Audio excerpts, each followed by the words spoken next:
भंडारा जिल्ह्यात 2 दिवसापासून पावसाने कहर केला आहे। नदी नाले ओसंडून वाहू लागले आहे। यातच शेतपिकाचे देखील मोठे नुकसान झाले आहे।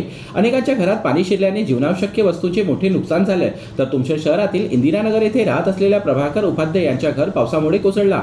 सुदैवाने कुठलीही जीवितहानी झाली नाही, पण त्यांचं कुटुंब रस्त्यावर आलंय। आता दुसऱ्यांच्या घरी त्यांना आसरा घ्यावा लागत आहे। शासनाने लवकर पंचनामा करून नुकसान भरपाई द्यावी अशी मागणी आता पीडित कुटुंब करत आहे।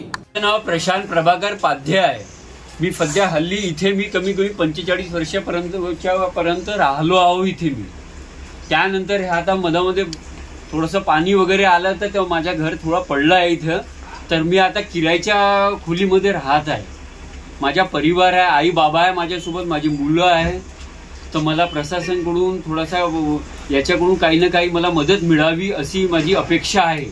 मला आमदार कोठ्यातून काही ना काही थोडीशी मदत मिळाली आहे। आमदार साहेब आले होते माझ्याकडे, थोडीशी मदत त्यांनी मला केली आहे।